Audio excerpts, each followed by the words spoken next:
Welcome back to the Iconic Wealth for Women podcast show. Today we've got a very special guest with us today because, as most of you know, we've got this awesome conference happening in the next month, the first ever Iconic Wealth for Women conference. And today I'm really excited to have with me one of our first ever sponsors. So Julia is here. Julia is the CEO and founder of Nix Kix. Got to make sure I get that right. I have gone through that 3 times in my head to make sure I don't get it round the wrong way. Nix Kix, and they are basically should I get this right? It's a B Corp pending company, but basically, No, we're not pending. We actually are a B Corp certified company. Brilliant, fantastic. So Nix Kix is Yeah. incredible, because one of the things I love is obviously they've taken the drink market by storm. It's a vegan drink, isn't it? And it's basically made refreshingly zingy, which I really love, with Cayenne, isn't it? It's fascinating. So and it's, I always say, a lot of people seem to call it across the industry the grown up offering of soft drinks. So it's not this sugary kind of fizzy pop that we're all used to, and the flavors are going to be amazing. So I can't wait to taste them at the event. I walked into a shop yesterday and I saw them and I nearly bought one. I was like, no, don't wait until the event so you can taste it with everyone else. So I'm very excited. So thank you so much for sponsoring our event with some products. So the girls that are attending the event, you are going to get your own taste test of the Nix Kix brand. We're very, very excited. So I want to take, but Julia herself has got obviously an incredible business story. So I wanted to bring her on not just as a sponsor and say thank you for sponsoring our event, but more importantly, to understand some of the lessons and the learnings and stories around how it all came about, because it's an incredible business you've built over the last 7 years. It's very, very exciting to see where it's going, and I can't wait to hear kind of some of your next stages. So Julia, welcome to the podcast, and would you like to just kind of give us a bit of background of how kind of, I guess, first Nix Kix come about? Like, just tell us a bit more about it in your words.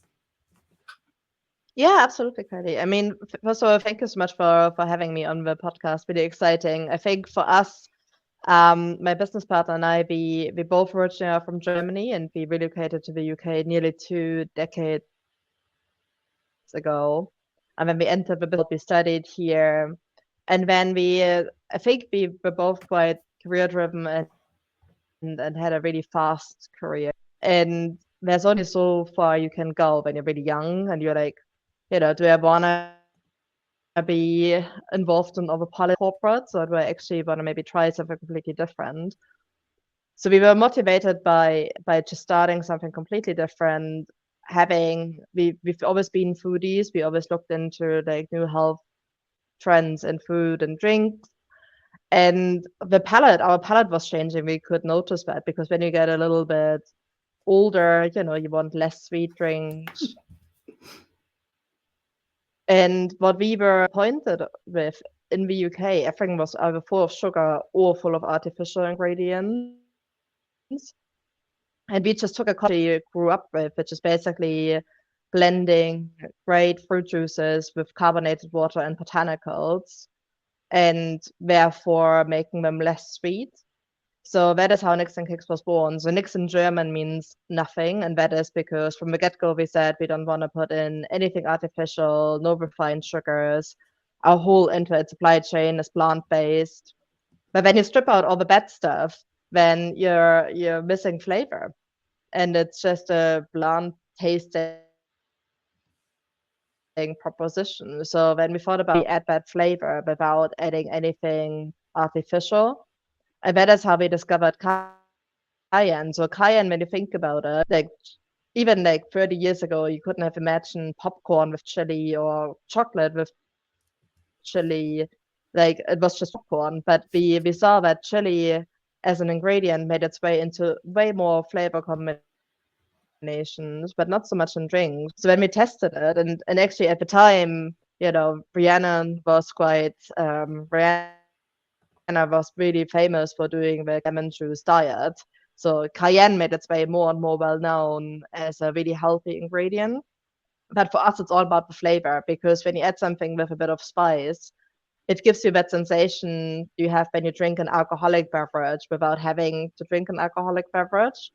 So that is how Nix Kix was born. That's exciting, isn't it? And it's funny, isn't it, though? Because you do think about it now, chili chocolate's one of my favorite, or salted caramel. It's all got the contrast of the flavor in it, hasn't it? So I really, really love that. And I think that, it's funny because I've only just really started going down that journey of exploration, and Cayenne is one of the big ones I've been hearing so much about. I've been putting it with compressed oil at the moment because apparently it's a great way to absorb it into your system. So it's fascinating. So I've been watching an Aussie lady who's very into all these natural things. So I'm slowly going down that pathway.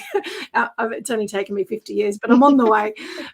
So I really love that. So I think that, it's interesting because obviously there is a big shift in the marketplace. We've seen that over the last few years where, like you said, lots of people are giving up alcohol. They're not drinking, fizzy drinks and things like that are really coming into their own and uniqueness.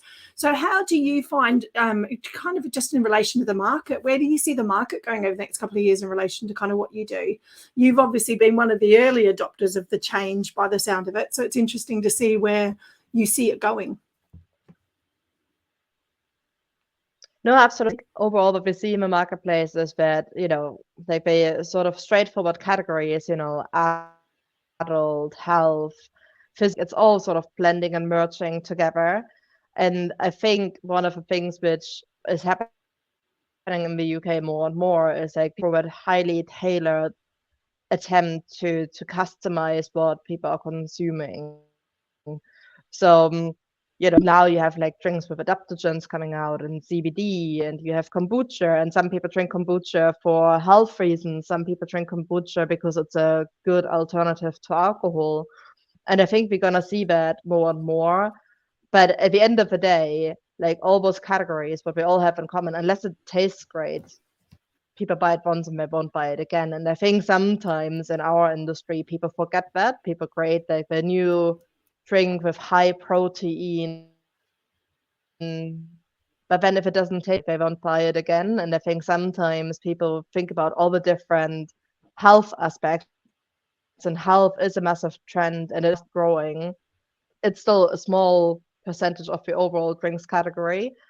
And whether we like it or not, Coca-Cola and energy is still in massive growth, and we're still outperforming all the other categories. But I think if people create something which is like tasty and does well for you, then you're on a winning proposition. Yeah, it reminds me of just the coaching industry. There's lots of fluff on the outside, but unless it sustains you, it's like you said, people aren't going to come back, are they? They're not going to spend the money with you. So I can't wait to taste all the different flavors. I'm so excited. But yeah, so I really love that as well. I think that, like you said, people are definitely shifting. And I think, even in the marketplace is interesting as women business owners, you must be seeing this, that the trend of how people buy is definitely massively shifting as well. Like we've noticed it incredibly across the coaching industry, and we're seeing more. We were talking about philanthropy before, weren't we, where more and more people are also investing in watching businesses and buying through businesses where they're making a difference. So one of the things I like to ask a lot of people on here is, my big thing is helping women to earn more money, but so they make an impact. So with creating your brand, creating what you're doing, what's the biggest impact you think that you're actually making in your business?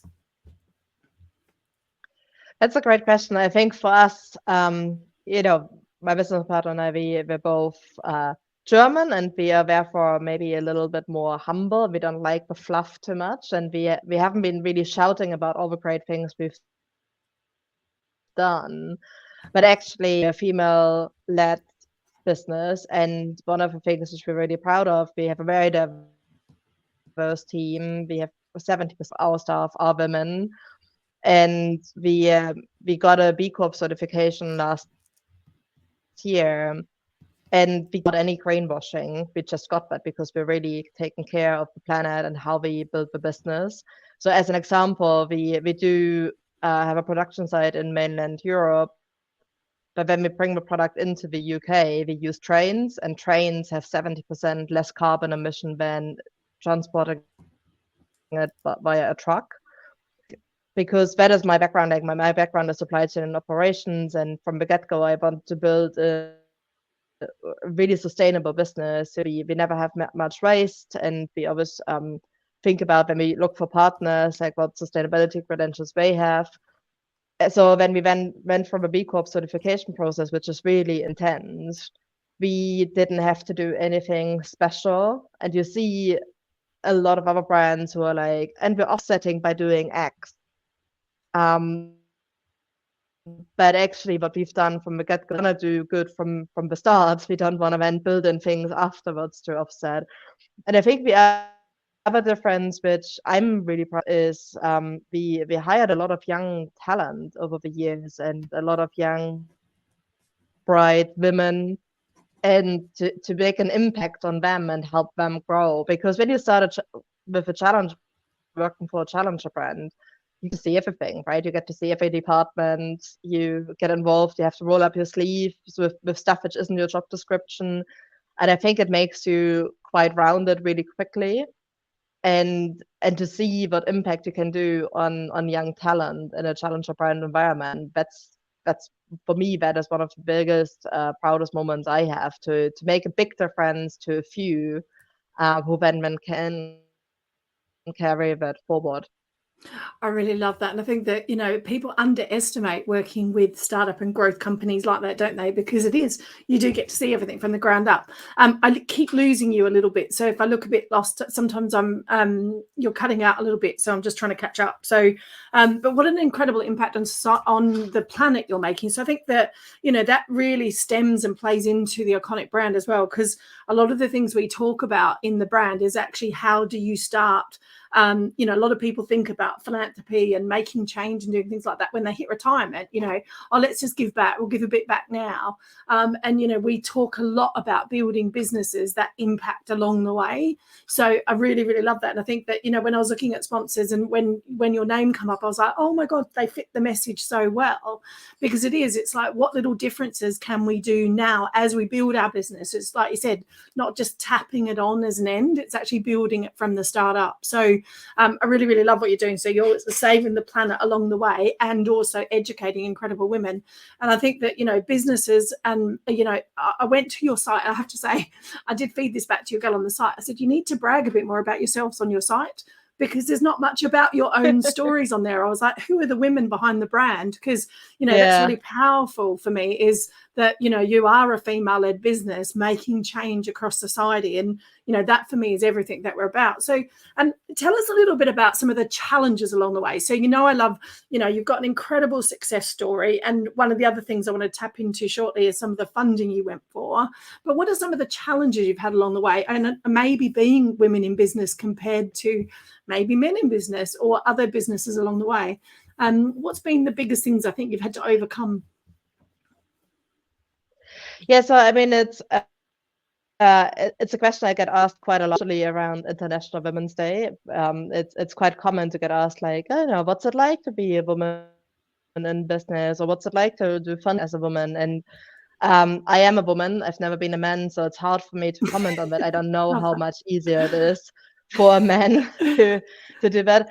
And I think I never actually, until I had my own business, I never looked at myself as like, oh, I'm a woman and I do business. I was just always aiming to be a great leader.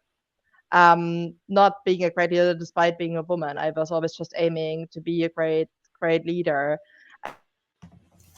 And I think for me, best coaches were actually men, and I had both, like, great coaches over the time and mentors who were both men and women. But I think, the ones where I learned the most from were probably men.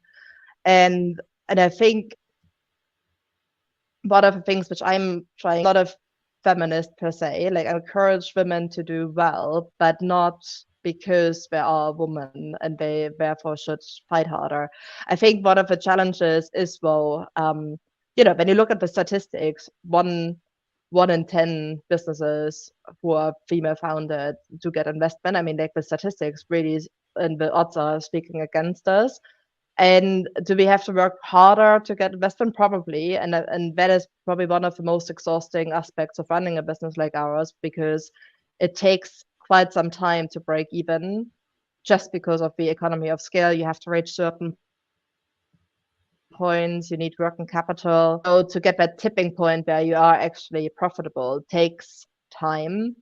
And I think that when you look at still our businesses and how much money they managed to raise from the get-go versus us, like, that's been probably the hardest is like cash flow management, like looking for funding, and that is so distracting. And it takes you away from actually running your business in those moments.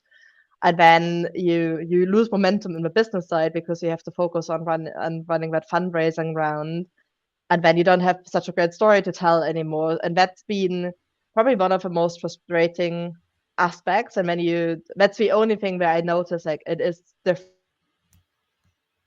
because if you then look at other businesses, similar stage, similar moments of time, and they started, but they had male founders with better backgrounds, and more connections. Because like that's the other bit, like, we are originally from Germany, so we had no connections, and we didn't work on FMCG before, so we had no network. So we had to build it all up from the ground. So that can be quite frustrating, and frankly, the last 4 years have been hard, right? Starting with Brexit, and then the pandemic, and now cost of living crisis. So it feels like a constantly getting faced with new uncertainties and unforeseen circumstances, which can be exhausting at times, right? Because you start the year. I remember last year, I started the year like, great, pandemic is over. Let's just go. Let's just build up a business again and have some fun with it. And then obviously there comes mid-February, and when the war started, and you just knew like, wow, that will have a big impact on the economy. And you have to just learn how to deal with those big topics all the time. So yeah, so it's been quite a journey, and I think sometimes people look from the outside in, they look at like, oh, we've been running it years, and they probably picture me working, I don't know, 10 hours a week, and the rest of the time I'm on a boat and enjoying life, and it's definitely not bad. Don't you wish? Yeah. We're just talking about that. That's just the glossy social media side, isn't it? It's not really what happens. It's a little bit like the iceberg, isn't it? It's like the top bit looks great, and underneath there's all these wheels going around. But I love that way you tapped into there in relation to kind of the resilience you have to have in business, I think, is really important. And I think that's where so many give up too early. What keeps you going? What's your driver? Like, how do you keep going when you do hit these walls? Because like you said, everyone's hitting these walls in business at the moment. So what kind of makes you tick? How do you sustain that resilience along the way? So for me, I really believe in the product. I'm not in love with product. I think you shouldn't fall in love with your own product, because then that makes you just very one-sided. But I do honestly think it's a great proposition. And whenever I need that reminder, I just go down to my local coffee shop who stock it. And there's usually at least a couple of people who drink it in the afternoon. And every time they drink it, they pour it, they drink it, they smile, they read the label, they smile again. And to have created something which makes people smile and they enjoy, like, that's just the biggest motivator for me, is like knowing that we created something which makes people smile and they enjoy and they come back for it. Oh, I love that. I think that's it's really great. And then we released go on, sorry. And then the other bit is like, like, we build a really great team around us, and we have some really great people, and we're really relentlessly motivated, and they find new avenues, new customers, and there's still so much to go after, and the opportunities are still there. And I think that is what is being is still that we have so many opportunities on the table which we haven't even tapped into yet. Yeah, I love that. But I really love the smile on the face, because it's interesting, because when I help people create their online programs, everyone says to me, don't you get exhausted by launches? Don't you do this? And I said, yeah, but when they get that first sale, it always makes me smile, because I'm like, then they can go and repeat it, and they know they can. So I'm a little bit like you. It's always the first sort of like, once that's that little thing, it's great doing 5-figure launches and whatever, but it's always that first one, because once they know they've done it once, they know they can repeat it.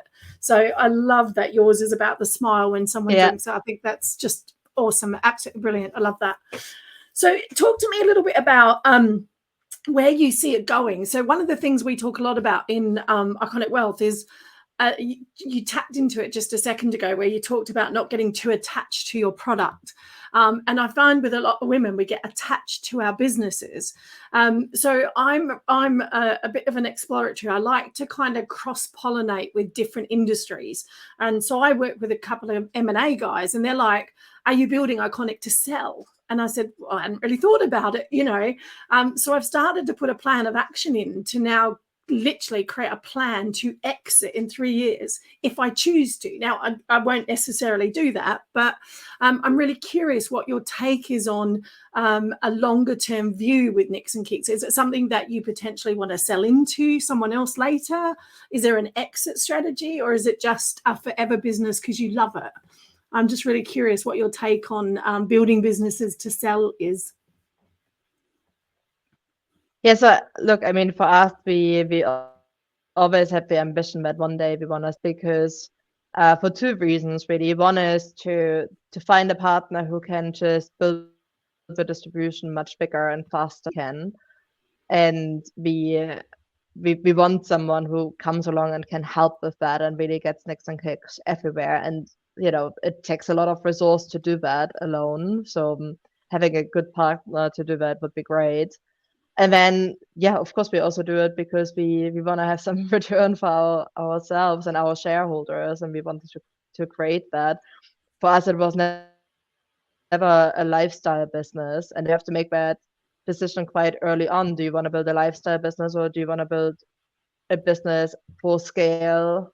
And if you want to build it for scale, you need the resources, and if you don't have the resources yourself, which we didn't, you need to go out and fundraise and then find people who back you. And then with that comes the pressure that they obviously will want to see some return. So it's a cycle which you have to really choose to go into. And we were prepared from the get-go to choose that cycle as opposed to building a lifestyle business. Yeah, I love that. And in relation to that, we were talking about kind of the financial gap in funding at the moment in relation to, I'm part of a task force here in the UK, and it's something we're talking about with NatWest and looking at different people of how women actually get funding. So you've obviously gone through that funding process. Now, I asked you, didn't I, earlier, whether you've been through it, and you're like, yeah, I think we're on our 7th or 8th round. I was like, oh, okay. So what are some of the experiences you've had to go through in relation to kind of getting that funding? Or if someone's maybe sitting there thinking about, is it right for me? What should they start to consider? So I think one of the things that you have to be prepared for is, and it's just something to accept at the moment, right? Like most people who invest are primarily, and it's not because, you know, there isn't wealth on both sides, but women just don't tend to invest as much. They're probably a little bit more risk averse than men. So, and you have to just sort of think about that when you then go to investor events. You have to be quite bold and confident, and you have to really know your numbers. And you know, it's probably a bit more direct at times, and you have to just be prepared for that. Although having said that, so we were quite fortunate because we have quite a balance on male and female investors on our cap table. It's because we partner with an organization called the Angel Academy, and they are specifically set up for women investing in women. Mm-hmm.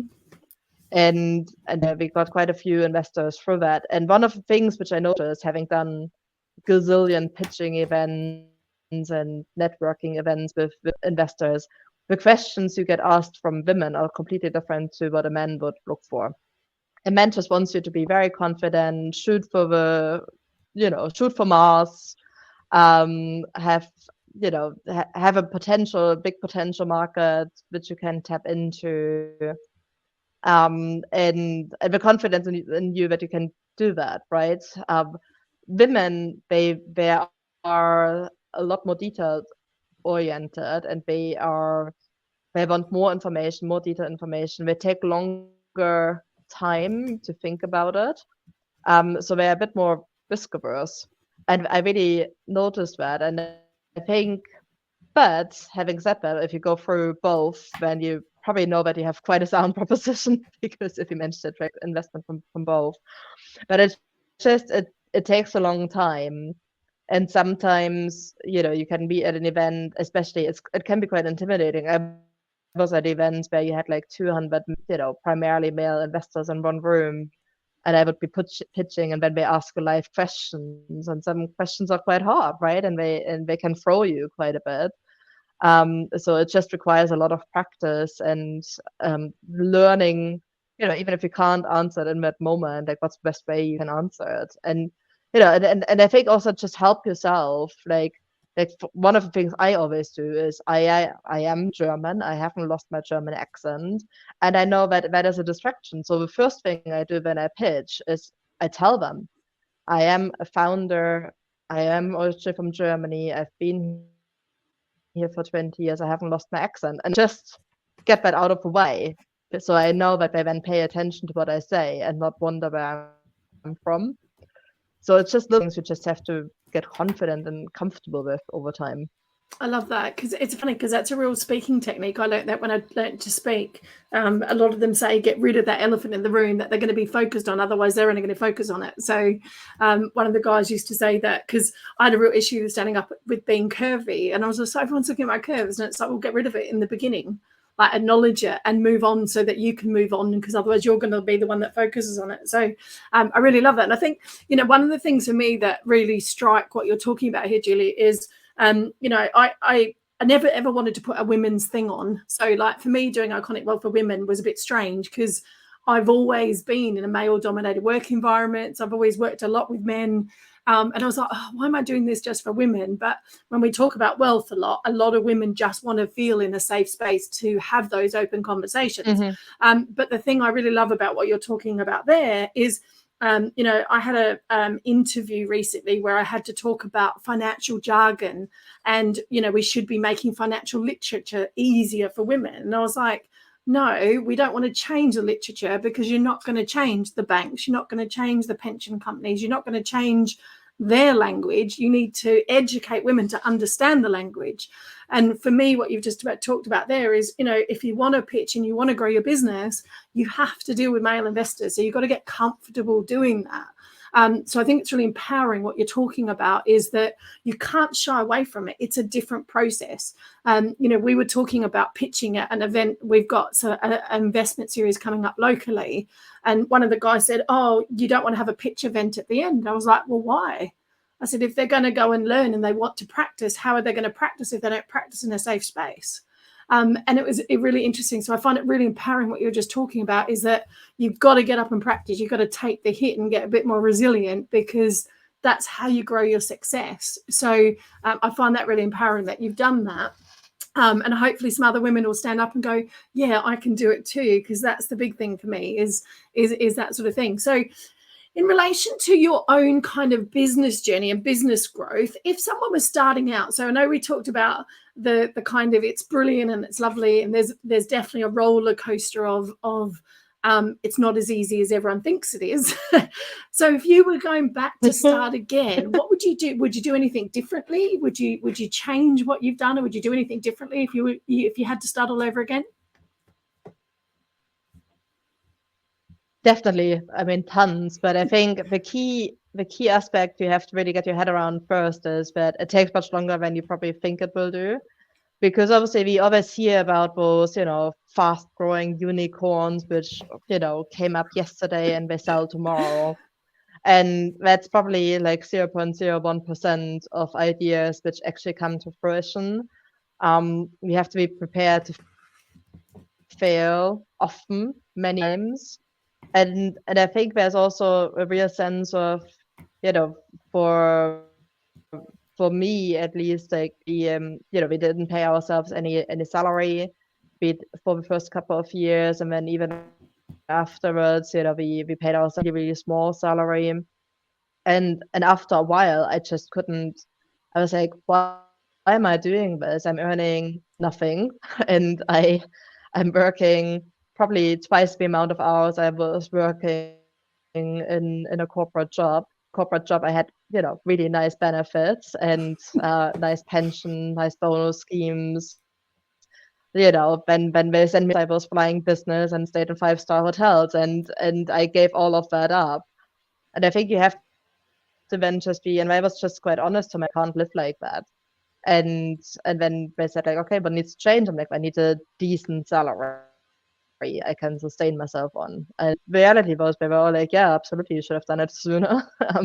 So I think you have to just be quite open with yourself. You're prepared to do where you set your boundaries. And eventually I set my boundaries. I'm like, I'm prepared, it takes longer, and that's okay. But I did myself along the journey, so I needed some real boundaries. I don't work weekends anymore unless it's absolutely required, and I just I realized I need to look after my own health and wellness as much, because if I don't do that, then who's going to run the company?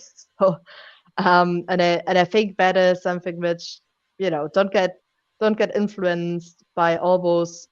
I think especially with women, men don't have that, unfortunately, but especially with women, there always seems to be that one superhuman woman who's like getting up in the morning, does Pilates, and then does a meditation session, then breastfeeds her baby in front of a laptop by doing a conference call, and like seems to be doing it all. And I always thought like, wow, how's that possible? It's not. It maybe is possible, but reality is it really isn't. And I think you have to do your own journey, and you have to make your own decisions for you, what you are comfortable and prepared with, and to give up and to mitigate, and have fun.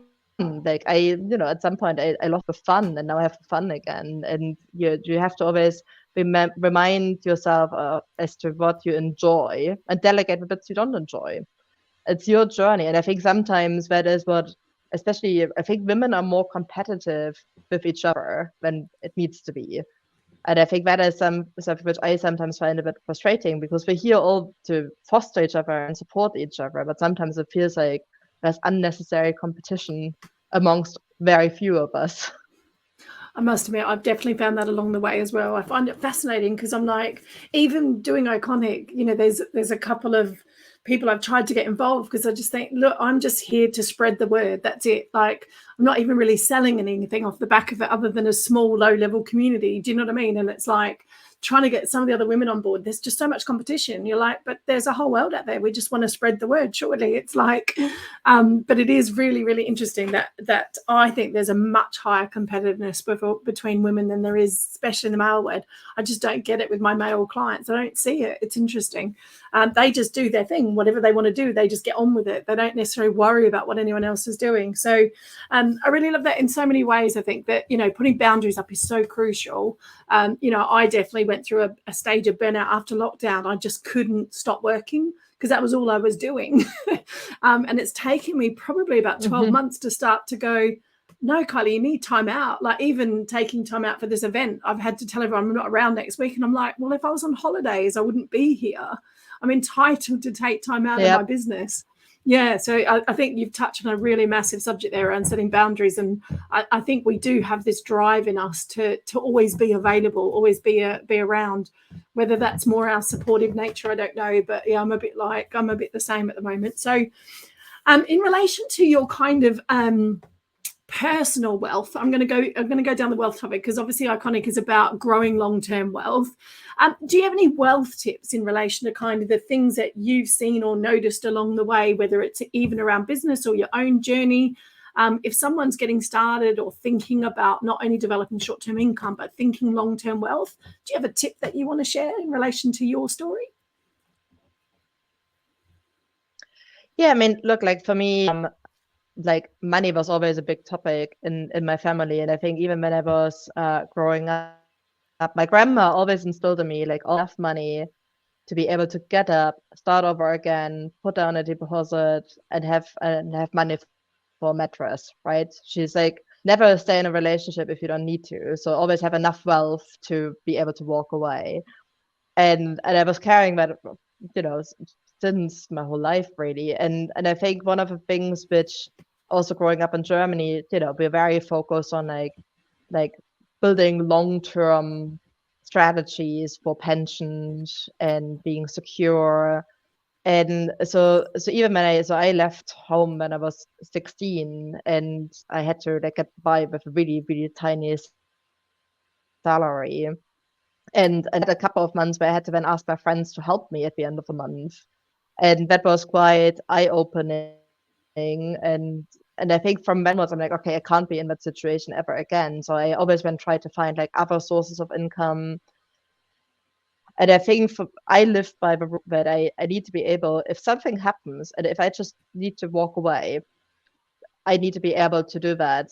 And I want to be able to do that for at least a year. So I always have enough put away. And that is like depending on your own lifestyle, right? But like, I have enough to be able to say if I can't continue for whatever reason, I can sustain myself comfortably for a year to just, take that break and then rebuild myself if I need to. And I think that is me. And then obviously, I have diversified investment over the years. So I have a few funds. I have funds. I try to maximize my ISA if I can, and just really tap into like all those different options. Because I think we live longer, and the money available from governments later on will be smaller, and I'm fully aware of it. And I think that for me, I want to live well when I get old, and for me, that is a big motivation. Is I want to be able to enjoy my life when I eventually retire, and I think that is probably something which I started saving for my pension fund when I was 20, which is probably earlier than usual, but it was always on my radar. So for me, it's like really important to have security in case something happens and I just want to take a break. It's thinking about the long term, and wanting to be being able to live like comfortably when I get old and don't work anymore or can't work anymore, right? And then have enough like just to enjoy a nice holiday here and there. So yeah, I love that. And I think, again, it taps into one of our messages. You asked me earlier kind of how Iconic started. And one of the statistics that got me started having these conversations was that 1 in 4 women in the UK were going to be poverty in retirement. And that was one of the statistics. I was like, 1 in 4 of us are like, are you kidding? Like, we're earning more money than we've ever done. And yet that statistic was the one that threw me. And I was just like, now we need to start talking about it. This is where we've got to start to change the conversation around if you're not planning for your retirement, you need to, like you said, I don't believe government's going to look after us at all. I'm a bit more cynical. I think that eventually the pension pots aren't going to be there. So I'm very much about, okay, how can I sustain my income for my retirement? Very much the same. So, and I love that. And it's inspiring. So, if you're listening to this and you're tuning in, take some of these messages away, is that you can get started no matter where you're at. But obviously the earlier the better. I love that you started young. One of the things we're talking about is maybe running some series for some of the younger women coming through to get them thinking about this. The great thing about being I guess a young teen or early 20s now is they have the capacity to earn it. We're seeing so many more people at that age earning good money. My concern is we're going to get into the lottery syndrome where lots of them are going to earn money and they're still going to have nothing to show for it because we're not changing the education around money. We're not getting them to think about investing. There's still this massive fear around it, especially for women. That's not for me. One of the key themes that come out of Iconic is wealth isn't for me, that's for other people. And it's been fascinating. You're just using the word wealth, that a lot of women just shy away from that. Did you have any fears around that? It sounds like I love your grandma, by the way, that she's like, because she sounds like, it's funny because Goldie Hawn just did a video on that exact same thing, that every woman should have enough money to get up and get out. If you choose to stay in a relationship, you choose because you want to be there. So I love that she's instilled that in you in such a young age. So go, grandma. We love grandmas like that. But again, did you ever have any fear around money or kind of like, you sound like you're just a kind of get up, make a decision and go type of person. I think that's probably a culture difference, especially to the UK. I find that from Australia to hear a bit as well. But was there any sort of fear you had to overcome? Was there anything you did from a personal development perspective for yourself? So I think one of the things which was quite eye-opening coming from Germany here, and then obviously I was in my early 20s when I got here. And one of the things we love about the UK is that risk approach to money. So, people in Germany, they don't take, now it's changing time. People wouldn't take sabbaticals and travel and spend all of their money. And I'm like, oh my God, that's scary. but exciting. So actually, of living here, I did that. I took 6 months and I just traveled and I spent, the budget that I set aside for it, and I had the best time ever. And the other bit, which is like fundamentally different, like people in Germany, they don't like credit cards. It's true. Like they don't like it. It's still one of the countries with the highest usage of cash. Because we've been raised with like whatever is in my pocket, you can spend. Once the money in your pocket is gone, it's gone. And I think having, especially here, so many friends, like the appetite to even like get a mortgage, using credit cards. Like I know quite a few people who maximize their credit card. Like for me, like that would be just like so uncomfortable. And one of the things which I had to really get really comfortable with is like actually having a mortgage. Like I just like the thought of like having a mortgage. I'm like, no, like I don't wanna be in debit to anyone. So I had to like that was probably one of the biggest ones for me to get comfortable with. But now I see the benefit that it's part of a good diversification portfolio approach. It's luckily we've done it at the time when the interest rates were still affordable. And I now see the benefit, and now I'm a bit more open to actually, oh no, it's okay. To have that. That was probably the biggest one, because like my family, we always grew up in rental flats and we never owned a house. Like it's just not as common here. Yeah, that's fascinating. And it's interesting you talk about debt, because I was a bit the same when I first come over, because my family were the same. It's like, no, you don't buy something unless you can afford to buy it. You save first, then you buy. So I was very much the same. And actually, someone just said to me the other day, oh, you need to get a business credit card. I was like, why? I don't have any credit. Like, they're like, yeah, but you need to build your credit for your business. And I was like, yeah, probably do.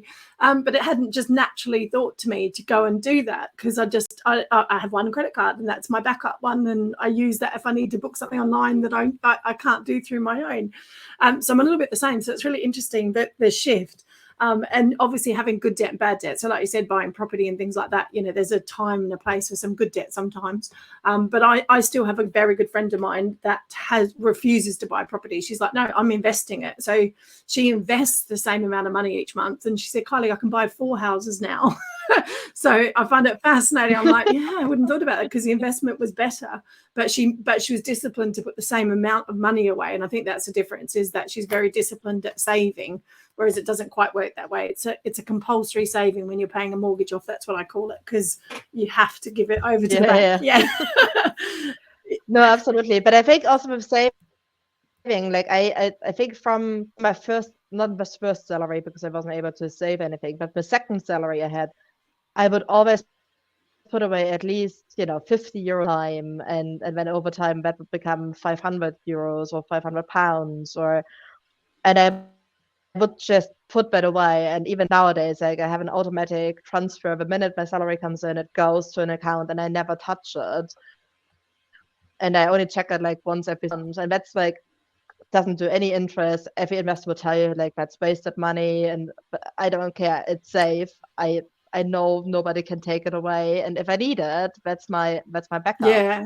And I think that is from the get-go. And if you start early, like if you start really early, even if you start with like £5 a month, whatever you can afford, but you just put it away and you don't touch it, it does accumulate over time, and you can afford something nice and have a nice treat once in a while from it. And I think getting into that mindset early, is definitely something which I would always try and instill in people. I love that. It's really empowering. And it's because we talk a lot about starting low, and it's like, no matter where you are, start to put something away. It makes me laugh when you sit there and go, how many millions on Netflix? And people go, oh, I can't afford to invest. I'm like, if you just put away 20 quid a month for the next 20 years, do you know what I mean? It's like, people don't understand the compounding effect, do they, of how much it can actually grow. And I didn't really get into that till about 5 years ago, and I wish I'd started a lot earlier. So my big message is start earlier, guys.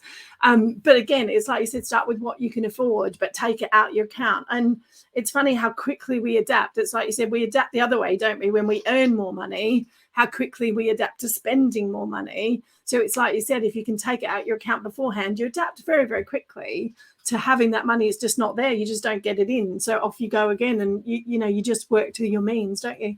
So I really love that. So there's some really powerful messages here that have kind of come out in relation to kind of some of the discipline that you have. And I think, it's not necessarily instilled in a lot of the people around creating finance. And, that's what Iconic Wealth is all about, is getting people to start more thinking about these types of things. It's amazing how many women are starting businesses now, which is brilliant. But that means they don't have an employee paying pensions. So, starting to think about, go, look, guys, if you're in your business, start to put some more money away into your pensions and things like that. Remember, you've got to start paying yourself. You've got to start literally treating yourself like you are an employee in that regard. You've got to look after yourself in the future. So, Julia, it's been fabulous. We've nearly gone an hour already. This is crazy. It's gone really quick. I could probably sit here and I'd love to have you at the conference talking, because there's so much I could unpack around that. Maybe next time I'll get you out to the actual conference speaking. But have you got any kind of last minute advice? Anything that you kind of think that if someone's kind of sitting there at home going, oh, I don't know if I can start this entrepreneurial journey, or should I start my business idea? Like, what would you say is probably the first 2 or 3 steps that they should take? I think the first 2 or 3 steps are definitely talk about it. I think people are always like, oh, I can only share it once it's like fully thought through and fleshed out. And one of the things which we learned early is like, no, you have to give it to people. You have to tell people about it, because better is when you get feedback, and better is when people will tell you like, oh, I don't quite get it, or actually that sounds like a great idea, and then you get really motivated by it, or you can adjust and pivot a little bit really, really early on. So I think if you have an idea, just go out there and talk to your friends and family, and random people at networking events, practicing networking events. Like, put yourself into a situation which make you feel uncomfortable, because you're gonna experience loads of them. So the sooner you do that, the better. Oh, I really love that. Thank you. And obviously that starts with coming to our event, guys. So if you're tuning into this, come to our event and join us. Get uncomfortable. I've had people say to me, because it's called Iconic Wealth for Women, I'm not wealthy, should I come? It's like, yes, that's the reason you should be there. So it's time to get uncomfortable, ladies, and come and join some other incredible women who are on the journey with you. Some of them have made it in different ways, some of them haven't, and it's just going to be an incredible day to hang out with us. So Julia, thank you again. I can't thank you enough for sponsoring us with our goodie bags. I can't wait for everyone to get their goodie bags. They're going to get to taste Nix and Kix, and hopefully that will expand your reach in relation to your sales. But more importantly, thank you for the lessons that we've learned today in relation to growing a business. That it's brilliant having an idea, it's brilliant getting it out there, but it is tough, guys. You can't go into a business like this and think it's easy. It is a business. It's exciting, and it's, like I said, there's a journey behind it and there's fun along the way, but it also is a business. And I think that's really important to hear as well. It's not just the fluffy side of things that we see a lot on social media. So thank you for some of your honesty today, Julia. It's been really a pleasure. So guys, if you're tuning in, where can they get a hold of you, Julia? We're going to put some links around this thing, but is there something specific we should tune them into connecting with you? Yeah, I mean, you can share my LinkedIn profile, our website, absolutely, socials from our business. So brilliant, fabulous. We'll make sure those links get shared around this video wherever you're watching this, whether you're watching on video, we're listening to a podcast. There'll be links around here to connect. Go and have a look at their site. Their site's amazing. I love your site. It shows everything about what the brand's all about. It's fun, it's interesting, and it's entertaining at the same time. Like I said, can't wait to see you at the event. And Julia, thank you so much for your time today. It's been an absolute pleasure. Thank you, Kylie.